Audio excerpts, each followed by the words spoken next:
Bien, bueno, vamos a empezar la palabra de hoy en Filipenses capítulo 2, ser como el Mesías. Esta es una de las palabras esta palabra la vi el otro día en la radio y bueno, la voy a dar hoy acá porque me parece algo importante de entender qué es Dios, una definición de Dios para nosotros poder hablar sobre Dios, pero más que nada para tener lo que necesitamos para ser como Cristo. En estos tiempos en donde, o mejor dicho, estos son unos tiempos donde hay mucho ateísmo, de lo que veníamos hablando, ¿no? Mucho enfriamiento en el corazón de las personas, donde no hay identidad con la iglesia, no hay identidad con los pastores, no hay identidad con los líderes, no hay identidad con los hermanos. Da lo mismo cualquier cosa. Y yo un poco le estaba hablando a Luciano que cuando yo me gesté como cristiano, no daba lo mismo. No daba lo mismo ir a mi iglesia que a otra iglesia. Mi iglesia era mi iglesia. Mi pastor era mi pastor y mi líder era mi líder. Y hoy vemos que eso no pasa. Da lo mismo venir acá, ir al otro lado, porque eso genera que no haya identidad. Y cuando no hay identidad, ¿saben lo que pasa? No hay raíces. No hay raíces en las personas. Entonces era lo mismo estar acá, estar allá, escuchar un sermón que otro. Total, dicen, es la misma palabra. Y no es así. Si uno lee detalladamente la escritura. La pandemia, lamentablemente, hizo que las personas, o hizo que en las personas estuviera este sentimiento que era lo mismo escuchar de internet que escuchar al pastor, porque no se podía salir.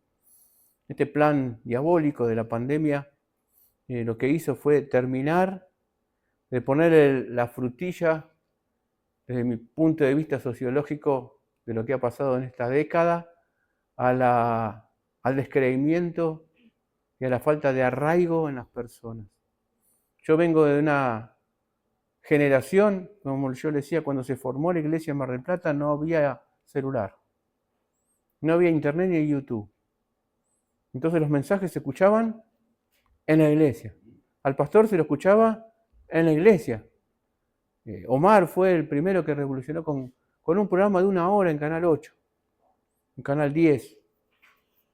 Y después se cerraba la transmisión para escuchar una palabrita y nos quedábamos a veces para escuchar el cierre de transmisión, que era a las 12 y pico.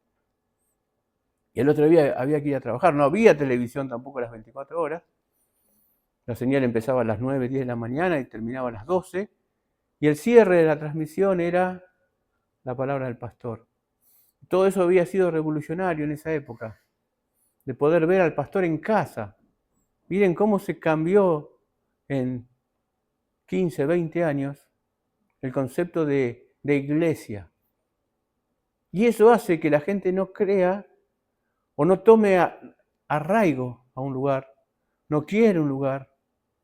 Por eso que el concepto de diezmo en esa generación prendió tanto, porque era, bueno, está bien, hay que dar dinero para la iglesia. Entonces las iglesias empezaron a crecer porque la gente iba ahí. Hoy en día, lamentablemente, vemos esto, ¿no? Iglesias vacías por todos lados, iglesias diezmadas por todos lados en la cantidad de gente. ¿Por qué? Porque lo veo en casa. Y elijo al pastor que yo quiero y encima no me reta.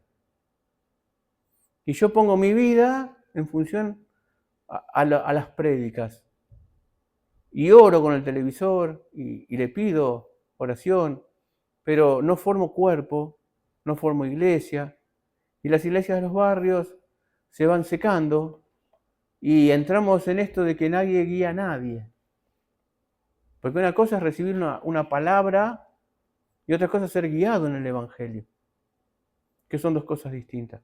Sí que me puedo discipular hoy en día solo, sí, hay muchos discipulados muy buenos por internet, pero la guía, el crecimiento, el desarrollo, las pruebas, los sinsabores, el reto, que es parte del aprendizaje. No hay un solo aprendizaje serio que no tenga retos. que no tenga castigos, que yo tenga que trabajar esto de la obediencia que me cueste. Son partes de las enseñanzas. Lo vemos en las escuelas. No me gusta el profesor, pero yo no me voy de escuela porque no me gustó lo que me dijo el profesor. O no me cambio de escuela porque me bocharon en una materia. Por el contrario, me esfuerzo más. Digo, qué profesor difícil. Y trabaja mi carácter. Y trabaja mi resiliencia. Y trabaja mi resistencia. Entonces, ¿por qué esta introducción? Porque el apóstol Pablo acá dice que tenemos un modelo a seguir. Y ese modelo a seguir estaba basado en el sufrimiento, en el soportar, pase lo que pase, cualquier cosa. Y cuando leí esta palabra el otro día, realmente digo, esta palabra realmente es para este tiempo en la iglesia. Y sin las charlas que hemos tenido últimamente, esto lo recibí yo y lo di en el programa, y ahora justo también cuadró con lo que estábamos hablando. Y digo, bueno, vamos a repetirlo por si no escucharon el programa en la radio. Dice, por tanto, si hay alguna consolación en Cristo, si alguna exaltación de amor, si alguna comunión del Espíritu, si algún afecto entrañable de misericordia, completen mi gozo para que seáis de un mismo sentir, teniendo un mismo amor, unánimes, teniendo los mismos sentimientos. Nada hagan por rivalidad, ni por vanagloria, sino con humildad, considerando unos a los otros como superiores a uno mismo, no mirando cada cual su propio interés, sino también por el de los demás. Entonces, en estos primeros versículos, presenta Pablo el carácter de un cristiano. Si alguna consolación, o sea que si yo tengo consolaciones, quiere decir que estoy fatigado, cansado, atribulado, porque está diciendo si hay alguna consolación, y yo recibo consolación cuando estoy contento o cuando estoy mal. Cuando estoy mal. Cuando estoy contento no recibo consolación, porque estoy bien. No preciso ser consolado. Entonces Pablo está diciendo a una iglesia que venía atribulada, golpeada, con problemas, si hay alguna consolación en el Cristo, en el Mesías, si hay alguna exhortación de amor, entonces también hay palabra de exhortación. ¿Y qué quiere decir palabra de exhortación? Y que alguien se mandó una macana. Porque no hay exhortación si no hay macana. Entonces está presentando una iglesia como puede ser esta o cualquier otra, con problemas que deprimían a las personas que necesitaban tener exhortaciones con amor, dice Pablo, pero exhortaciones al fin. Si alguna comunión en el Espíritu, o sea que también necesitaban comunión, ese sí está inclinando a que pasaban cosas. Si alguna comunión en el Espíritu, si algún afecto entrañable de misericordia, estaban mostrando que estaban perdiendo los frutos espirituales. Esto es lo que está mostrando Pablo en esta introducción de ser como Mesías, llama el título. Para que seáis de un mismo sentir. ¿Por qué se dividen las personas? Porque no son de un mismo sentir. ¿Por qué un matrimonio es exitoso? ¿O cuándo un matrimonio es exitoso? Cuando hay unión. Cuando los dos tienen un mismo sentir. Si uno va para la izquierda y otro va para la derecha, el carro se para, ¿no? Los bueyes van para uno para cada lado. O se rompe el carro, o se quedan ahí, o se alinean los dos para el mismo lado. Pero algo tiene que pasar. Esto es lo maravilloso para mí de la palabra, ¿no? Teniendo un mismo sentir, teniendo un mismo amor, entonces no solamente hay que tener un mismo sentir, sino que también hay que tener un mismo amor. ¿Y cuál es el amor? ¿Que hay dos clases de amores? ¿Dice un mismo amor? Sí, ¿no? Si dice un mismo amor, quiere decir que hay más de uno, seguro. Pongamos que hay dos. El amor del mundo y el amor de Dios. ¿Mm? El amor del mundo se basa en el yoísmo. Y el amor de Dios se basa en que el otro es superior a mí, lo que explica unos versículos después. Entonces dice que tengamos un mismo amor y que seamos unánimes. Cuando la iglesia fue unánime, en el libro de los Hechos dice que tembló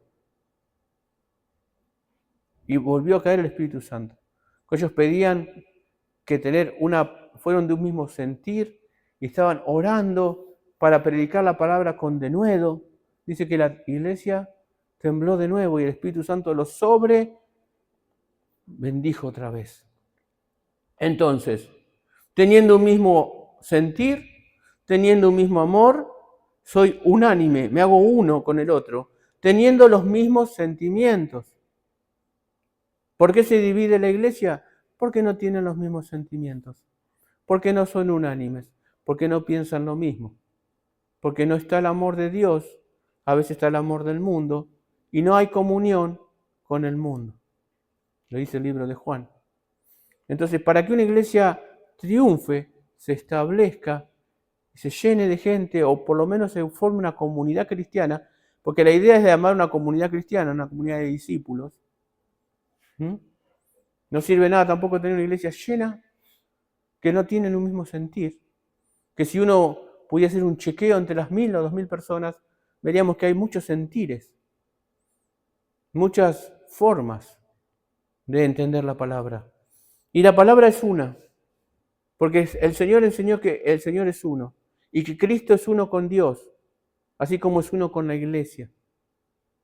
Entonces la palabra unánimes me habla de unidad, me habla de vínculo perfecto con Dios.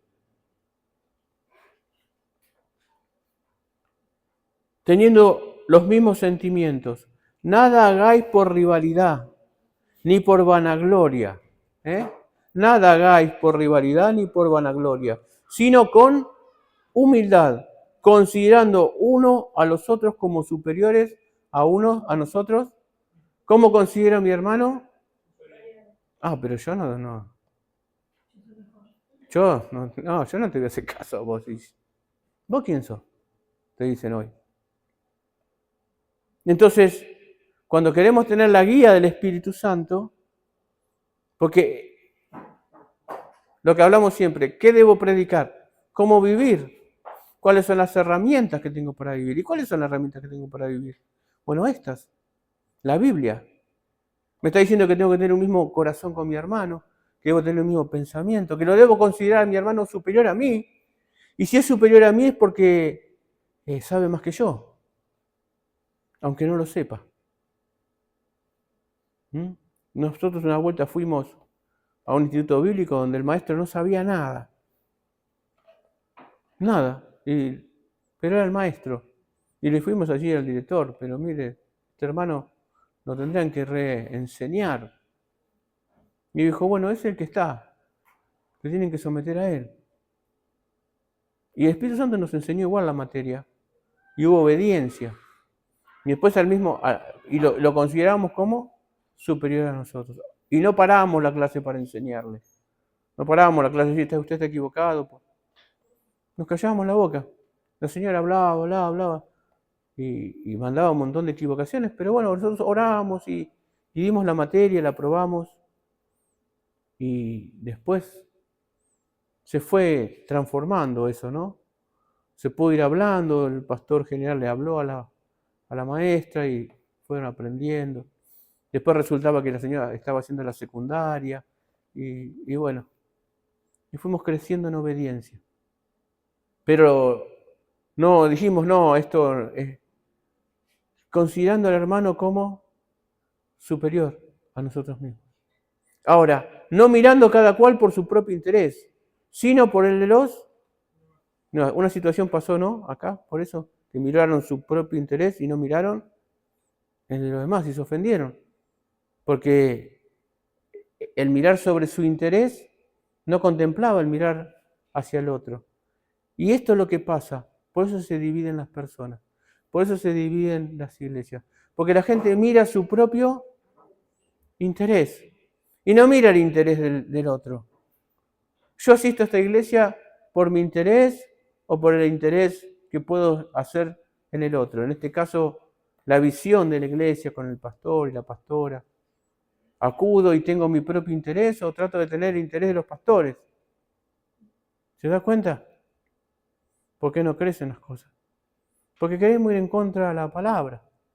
Pero nos llamamos cristianos, sí, somos todos cristianos. Pero estos pequeños errores de interpretación hacen que en nosotros no se forme la correcta enseñanza. Consideren ahora, dice Pablo, entre ustedes lo que hubo también en Jesús. Ven que todo esto, el título es Ser como Jesús. Pero no está diciendo, bueno, miren, Jesús fue así, así, así, usted. No. Está dando tips de cómo es el hombre y cómo es Cristo. ¿Qué es lo que tendríamos que tener? Porque si algo aprendió Pablo es cómo era Cristo, cómo era Jesús. Entonces está diciendo, mire, primero tenemos que cambiar nosotros. Y una vez que cambiamos nosotros ciertas cosas, tenemos que ahora considerar lo que hubo en Jesús. ¿Y qué quiere decir lo que hubo? La esencia, el motor de Jesús para hacer lo que hizo en la cruz. ¿Por qué vino a la tierra siendo Dios? ¿Qué lo movió a Jesús?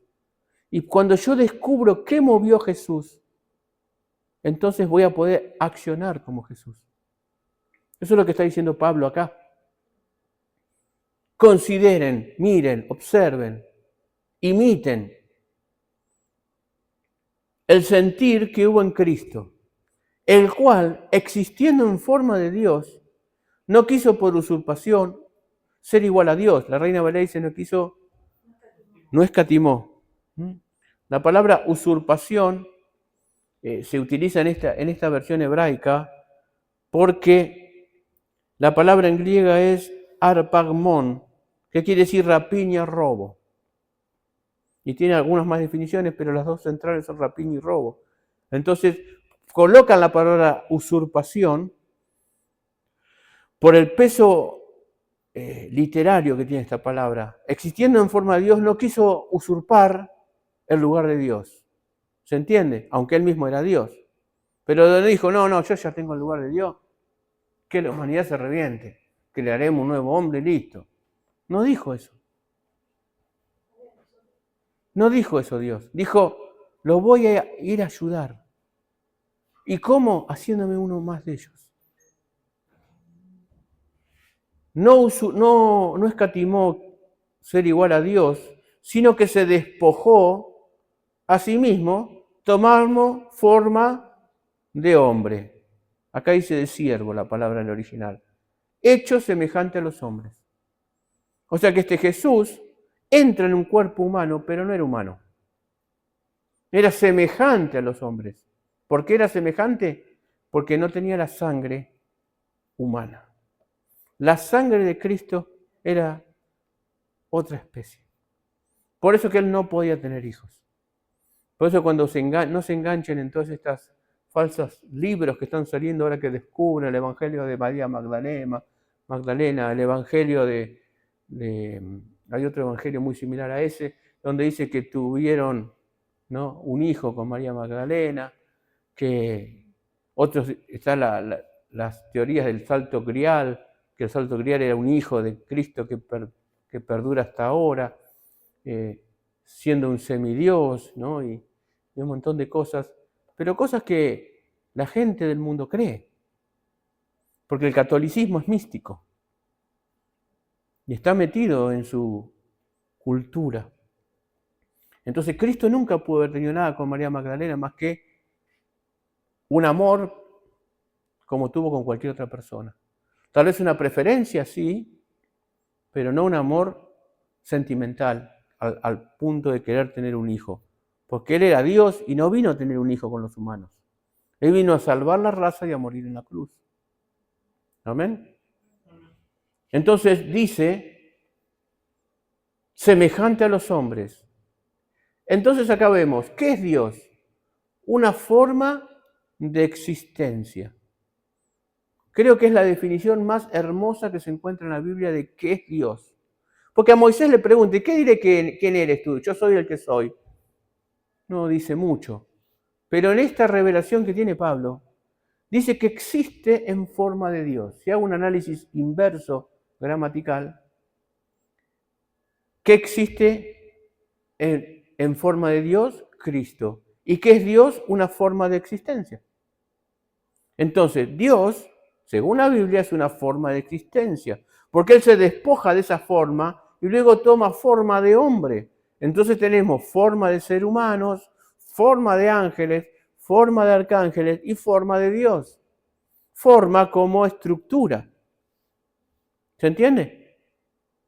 Entonces la misma Biblia me enseña que Dios es una forma de existencia superior, tan superior que no podemos entender. Y que esa forma de existencia superior se despoja a sí mismo y toma forma de hombre. Y hallándose en la condición de hombre, se vuelve a despojar, se vuelve a humillar. Y acá coloca se vuelve a humillar. Entonces quiere decir que cuando se despoja de Dios, se humilla. Cuando se pone en condición de hombre, se humilla. Y estando en la condición de hombre, se vuelve a humillar y se hace obediente hasta la muerte. Y muerte de cruz. Entonces, no cualquier muerte, muerte de cruz. ¿Qué quiere decir esa aclaración? ¿Por qué dice muerte de cruz? Porque era la peor muerte en ese momento. Era la peor tortura. Entonces Él viene de menor a mayor, de menor a mayor humillación. De ser Dios a terminar totalmente humillado por los hombres, su creación, muriendo en la peor muerte que podía tener un hombre. Por eso que dice, consideren lo que hubo en Cristo Jesús. Consideren. No es la pasión de Cristo y la película, no. Acá hay algo más que la pasión de Cristo. Acá está el plan redentor de un Dios que no se dio por vencido de perder a una creación. Acá es el punto central de lo que venimos diciendo, diría Pablo. El hombre sale del interior de Dios y Él no iba a permitir que esa creación dejara de ser. Pero, ¿qué tiene que ver con lo que venimos hablando? Mucho, porque Pablo no solamente está diciendo que tengamos un mismo sentir, sino qué clase de sentir tenemos que tener todos. Primero lo describe a nivel humano y luego dice cuál es eso que describió a nivel humano que tenemos que tener, que es Cristo. ¿Se entiende? ¿Cuál es mi sentir? Unánime, amor, humildad. ¿Pero por qué? Por el otro. ¿Y qué hizo Dios? Lo mismo. Pero para llegar a ese otro, Dios tenía que humillarse porque era muy superior. Y entonces baja a este mundo, no como Dios, sino como hombre. Y camina con el hombre. La única forma que tenía de caminar sin que el hombre se muriera, sin que todo se prendiera fuego, era humillándose en su condición divina, postergando divinidades, metiéndose dentro de un cuerpo que le hacía de filtro a su gloria y andando con los hombres.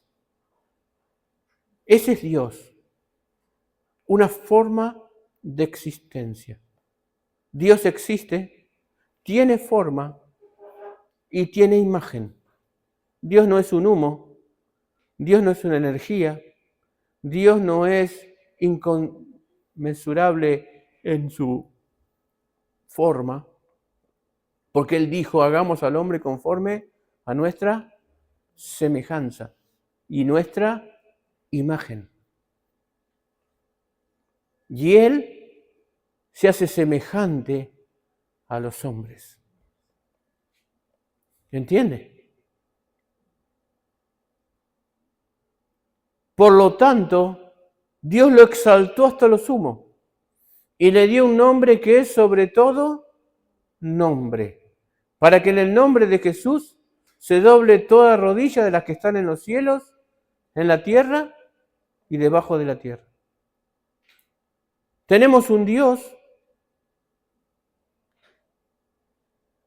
que se exhibe a los humanos como humano y que marca el camino a la regeneración del cuerpo. Que en esta vida regeneramos nuestro interior y en la otra vida regeneraremos el exterior. Salvo la última generación que será arrebatada y en el aire será regenerado su cuerpo. Pero este Jesús tiene un nombre que es sobre todo nombre. Y acá vemos otra revelación. El universo está compuesto por el cielo, la tierra y debajo de la tierra. No sabemos si debajo de la tierra es adentro de la tierra o tal vez abajo de la tierra. Abajo como una forma de existencia más abajo, como también hay una forma de existencia más arriba. Y no porque esté más arriba, está arriba de la tierra. ¿Amén? Porque no sabemos qué es el tercer cielo. Dice la Biblia que Dios no lo pueden contener ni los cielos de los cielos de los cielos. O sea que hay 3 cielos, pero nosotros conocemos 2. El cielo que vemos y el segundo cielo que es el espacio. ¿Y dónde está el tercero si el espacio es todo? ¿Me entiende? Este Dios es muy grande, es una forma de existencia muy superior. Pero acá nos está diciendo que en el que tenemos que creer tiene un nombre que es sobre todo nombre en cualquier lado y que está pronto siempre a ayudarnos y a estar con nosotros y a hacernos reyes y sacerdotes, linaje santo, nación adquirida por precio. Y no solamente que tenemos un nombre que es sobre todo nombre, sino que toda rodilla se doblará. Y esto es otra revelación más que a veces pasamos por alto. Si toda rodilla se doblará, quiere decir que tanto en el cielo como abajo de la tierra hay creaciones que tienen piernas, porque se doblan las rodillas. Amén. Son revelaciones que recibe Pablo para que entendamos la grandeza de nuestro Dios. Y toda lengua confiese, también tienen lengua, también hablan, o sea que son muy semejantes a nosotros, los que viven debajo de la tierra, los que viven en la tierra y los que viven arriba de la tierra, en el cielo. Pero nosotros resulta que pensamos que la sabemos toda, solo conocemos los que viven en la tierra. Porque nadie conoce un ser del cielo, y mucho menos que abajo de la tierra haya seres. ¿Se dan cuenta toda la revelación que contienen estos versículos de lo que es Dios? ¿Ven cómo enseña la Biblia? La Biblia enseña de esta manera, leyéndola, meditando por qué dice eso, por qué cada palabra está puesta ahí. Y toda lengua confiese que Jesús es el Mesías, es el Señor, para la gloria del Padre. Por lo tanto, y con estos versículos terminamos, pero que son la conclusión de la enseñanza de Pablo. Por lo tanto, quiere decir, bueno, les enseñé esto, ahora vamos a ver la práctica. Cada vez que diga por lo tanto la Escritura, siempre tuvo que haber primero una parte teórica, porque luego va a venir la práctica. Porque la Biblia es teoría y práctica. Si la Biblia es teoría solamente en mi vida, no sirve para nada, ni para mí, ni para el otro. Y no estoy cumpliendo esto de que siento que el otro es superior a mí. Porque si no le puedo dar nada al otro, no se cumple la Escritura. Por lo tanto, amados míos, dice Pablo, como siempre obedecisteis, no solo en mi presencia, sino mucho más ahora en mi ausencia, alisten vuestra propia salvación con temor y temblor. Y fíjense qué hermoso, como siempre obedeciste, dice Pablo. Ya tiene descartado que el que viene a la iglesia obedece. ¿Y por qué? Porque teníamos que tener el sentir de Jesús. ¿Y Jesús qué lo caracterizó en la humillación? La obediencia. Entonces, pero a mí no me gusta lo que dice el pastor. Y ya empezamos mal. Mirá si Cristo dice, a mí no me gusta lo que dice el Padre. No, yo morí en la cruz, no. Porque no era la cruz en sí, no era que tenía que morir en una cruz. Entonces, los indoctos tuercen la palabra, dice la Escritura. Entonces dice, no murió en la cruz porque encontramos que un palo era lo mismo que fuera una cruz o un palo. Era la clase de muerte. Los testigos de Jehová dicen, no murió en una cruz así, sino que murió con las manos así. Otros dicen, no, que murió. El énfasis de la cruz era la clase de tortura. A veces eran muchos y no era cruz, pero no eran cruces. Eran palos, muchos palos y muchos tirantes y los ponían todos juntos. Como si hiciéramos una losa. Así, ¿ves que está acá? Entonces esto forma una cruz. Y ahí ponían a uno, y ahí ponían a otro, y ahí ponían a otro, y era largo.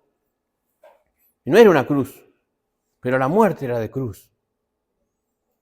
La muerte de cruz era morirte de hambre, morirte de sed, morirte por los picotazos de los animales sobre los ojos, sobre las cosas, porque vos no te podías defender. Era la cosa más horrenda. Y si no te morías en los plazos de ellos, te quebraban las piernas. Y si no te morías porque te quebraban las piernas, te metían un lanzazo. De eso está hablando la Escritura. Morir así. Por eso que hay que entender la Escritura. Para entender el sentir que hubo en Cristo Jesús. ¿Entienden? Esto es lo que está diciendo Pablo. Por lo tanto, ya que ustedes fueron obedientes, ahora van a demostrar su obediencia, pero no cuando esté yo. Y acá subimos la jerarquía de una iglesia. Pablo estaba seguro que iban a obedecer, y ahora estaba seguro que iban a obedecer sin él. Por una simple carta. Pásenos los tiempos de ahora. Qué difícil, ¿no? No lo obedecen al pastor cuando está. Calculá si el pastor se va y deja la carta. ¿Ustedes comprenden lo que leen? Entonces, qué avivamiento que había. No es que era avivamiento, es que todo funcionaba en el sentir de Cristo Jesús. Porque cuando vino Cristo, también no estaba el Padre, aunque el Padre está en todos lados, pero a veces lo muestra como que el Padre salía y lo veía al Hijo, en este tengo complacencia, y en las partes más difíciles el Padre se retira y él clama, Elí, Elí, lama sabactani, Dios mío, ¿por qué me has abandonado? Porque estaba todo el pecado en él. Y aunque el Padre no estaba, el Hijo siguió obedeciendo, por lo tanto lo puso sobre todo. ¿Me entienden?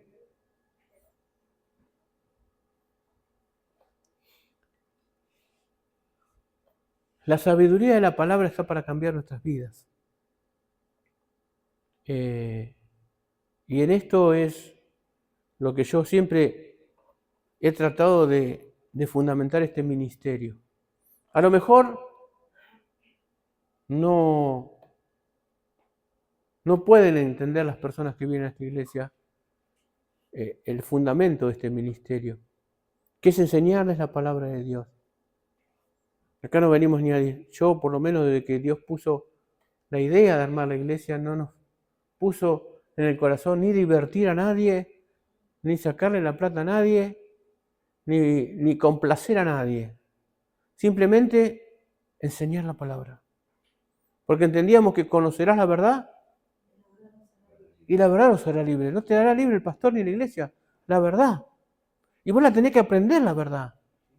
Ahora, si vos no querés someterte a la obediencia, y no estamos hablando de una obediencia de un déspota, sino simplemente, ¿qué dice la palabra? Y tal cosa. Y entonces, ay, pastor, yo puedo estar en... ¿Y qué dice la palabra? Y no. ¿Y entonces?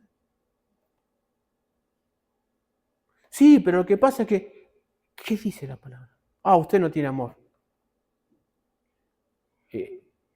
El amor que habla Cristo es todo lo puede, todo lo espera, todo lo soporta, siempre en respeto a la ley. Siempre en respeto a la ley. Dios ama la obediencia y la deja como pilar de su Hijo, que es nuestro ejemplo, nuestro camino. Porque muchos ahora, dice Pablo, vuelvo al 12, no solo en mi presencia, sino mucho más ahora en mi ausencia. Alisten vuestra propia salvación con temor y temblor. Acá no está hablando de que la salvación se pierde, sino que está hablando de la salvación como camino, como forma de vida. Guárdenla, guarden esta salvación que tienen. No está diciendo que guárdenla porque si no se van al infierno. Está diciendo guárdenla con temor y temblor. Como diciendo, este estilo de vida hay que guardarlo como lo más importante que hay. ¿Sí? Eso es un tema que podemos hablar otro día sobre este versículo, pero lo dejamos ahí. Porque dice, Dios es el que activa en ustedes el querer como el hacer por su buena. Entonces, ¿quién me activa a mí? Dios. ¿Qué me activa? Todo. El querer como el hacer. Pero eso tiene una condición, ser obediente. Cuando yo soy obediente a la palabra, vuelvo a repetir, no a un pastor ni a la iglesia, a la palabra, y la palabra es como un círculo, me va a llevar a la obediencia del pastor. Porque dice, honra a tu padre y a tu madre, a todos tenlos por honra. Si la parte de la honra es la obediencia. Si yo no honro a mi padre, no soy bendecido por Dios. Si yo no honro a mis pastores, no soy bendecido por Dios. Tened por digno de doble honra a aquellos que les enseñan la palabra. No solamente honra, al padre pide honra, al pastor doble honra. ¿Por qué? Porque el pastor espiritual es más que el pastor, que la guía carnal. Porque la guía carnal te conduce a esta vida, más la vida espiritual a la vida eterna. Entonces el que te enseña la palabra es digno de doble honra.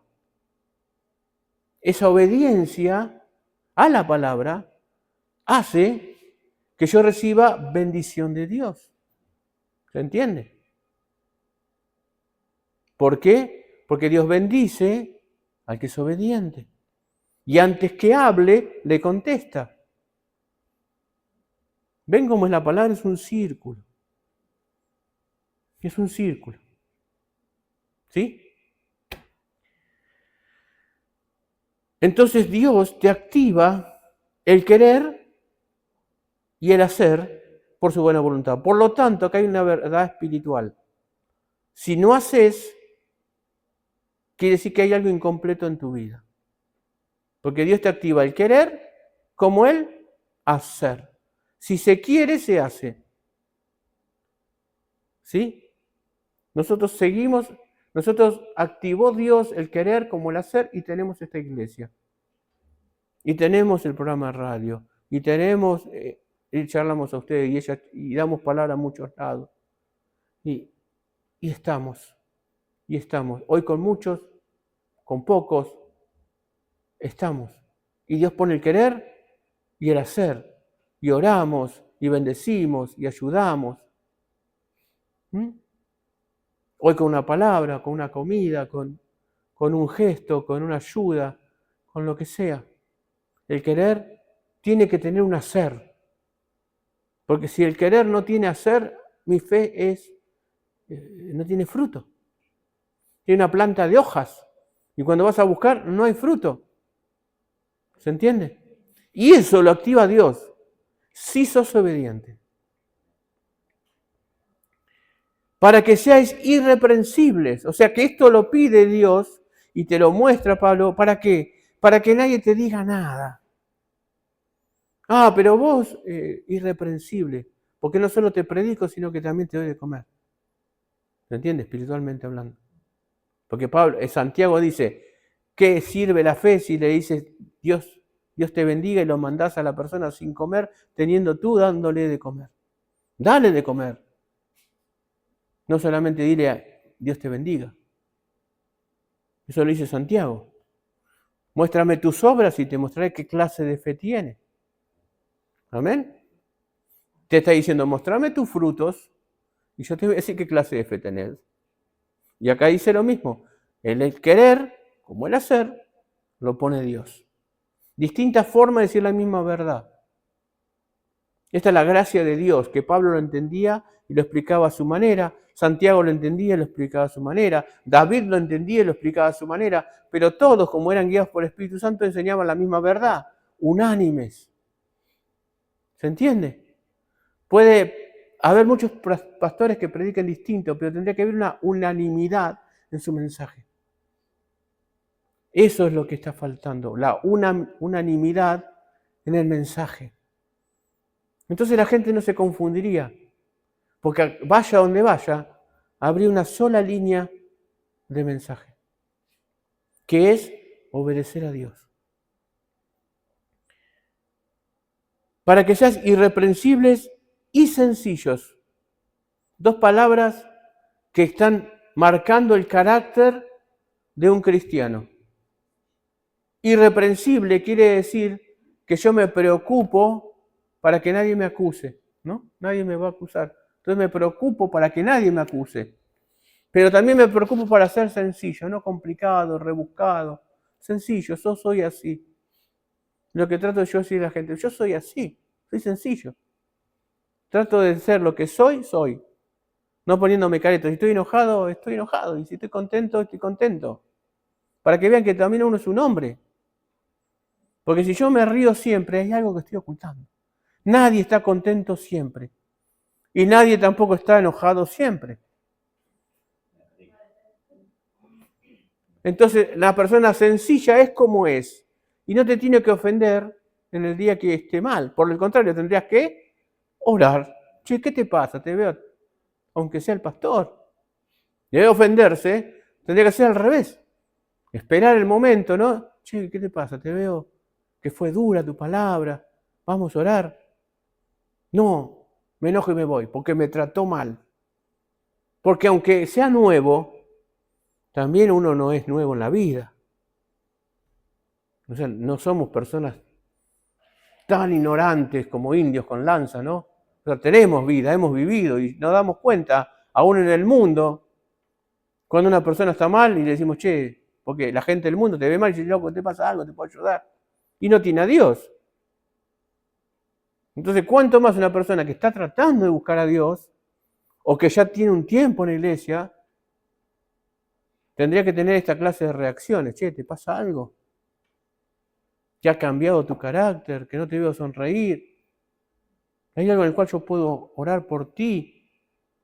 Como dice acá, teniendo un mismo sentir, teniendo un mismo amor, teniendo los mismos sentimientos. Y no perdiendo de vista que Él era Dios y se hizo hombre y murió en la peor muerte. ¿Ven lo hermoso de esta enseñanza que da Pablo? ¿Cómo marca qué es una iglesia? ¿Qué es Cristo? Y termina diciendo, sean irreprensibles y sencillos, el verso 15, hijos de Dios sin tacha en medio de una generación perversa y depravada. Hijos de Dios está hablando. Esta palabra es para quiénes? Para los hijos de Dios. No es para cualquiera. Hijos de Dios. Así enseña la Biblia. No se le escapa un detalle. No es para cualquiera esta enseñanza. Es para los hijos. Porque los hijos tienen que marcar rumbo. Los hijos tienen que marcar tendencia. ¿En dónde? En una generación que es perversa y depravada. Entre los cuales resplandecen como luminares en el mundo. Somos faros en la oscuridad. Acá hay faros y que tenemos que empezar a iluminar y volver a tratar a los hermanos y volver a decir, che, no entendiste nada. Vamos a empezar de nuevo. Y es así. Aferrados a la palabra de vida. ¿A qué me tengo que aferrar? A la Biblia. ¿Cuál es mi ancla? Porque tengo que tener una obediencia. No se puede tener obediencia si yo no tengo una ley. ¿Se dan cuenta que es un círculo? Si no hay ley, no hay nada. Si no hay Biblia, no hay nada. Si no hay palabra, no hay... ¿Quién es la palabra? Jesús.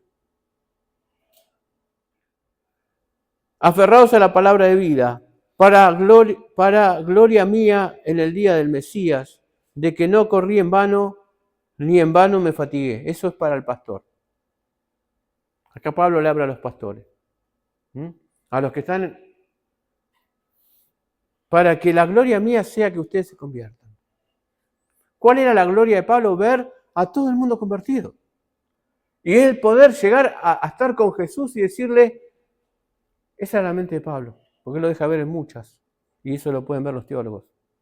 Mi premio en la vida no es el dinero, ni la posición, ni el cargo que me dé en la iglesia. Él tenía en mente que el día que se muriera, decirle a Jesús,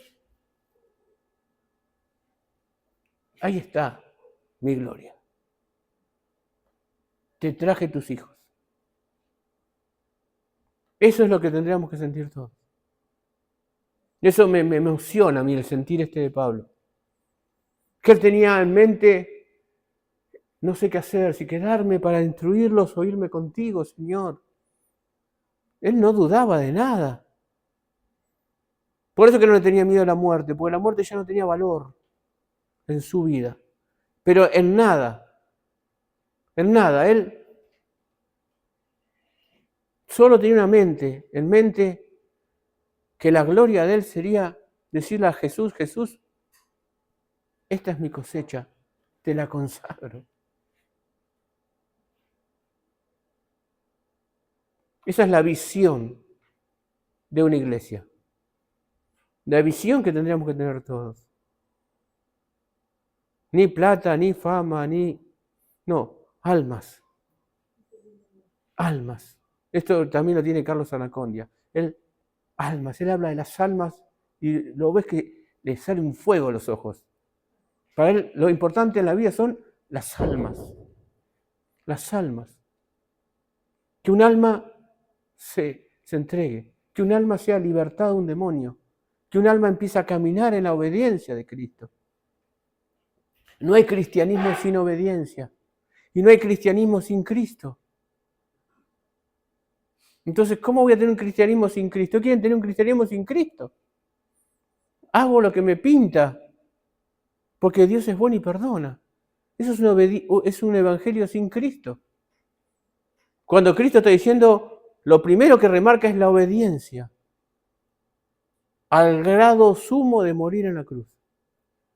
Y termina diciendo, aferrados a la palabra de vida, para gloria mía, en el día del Mesías, o sea, en el día del juicio, de que no corrí en vano, ni en vano me fatigué. Y aunque soy derramado como libación, estaba a punto de serle cortada la cabeza. Este libro se escribe, es lo último que escribe Pablo y le estaban por cortar la cabeza. Lo escribe no en las cárceles de Filipo, como algunos maldicen, sino en las cárceles de Roma. Filipo se escribe, la carta de los Filipos se escribe en la cárcel, en la cárcel de Roma. Estoy por ser libación sobre sacrificio de vuestra fe, y me regocijo y comparto mi gozo con todos vosotros. Le está diciendo, me van a cortar la cabeza y estoy recontento, porque creo que he hecho algo bueno. No sé si alcanzan a ver la palabra de Pablo, ¿no? La mente de Pablo. Y yo digo, yo no curo como Pablo. ¿Qué vas a curar como Pablo? ¿Sí? Te falta tanto para ser como Pablo a todos nosotros. Pero después queremos tener los premios de Pablo. Pero no queremos pagar el precio de Pablo. Queremos ser sin pagar el precio. Y él, no porque haya pasado muchas cosas malas de pagar el precio, sino el precio de entender a Dios, de tener una comunión íntima. Ha tenido una comunión tan íntima este hombre, tan íntima, que es uno de los 3 o 4 hombres que subieron al cielo vivos y bajaron. Y no se les permitió hablar de lo que vieron. Cosas inefables. Y dice, no sé si un hombre, ¿no? Lo dibuja ahí. No sé si un hombre que conozco no dice que fue él, porque tampoco quería vanagloriarse. Si en un sueño, pero estuvo en el cielo.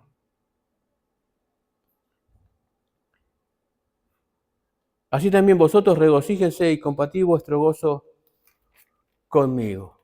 Y ahí termina esta sed imitadores de Cristo. Y creo que esta palabra la tenemos que guardar en el corazón y leerla cada rato. Porque en una generación donde perdemos el rumbo nuestro es predicar.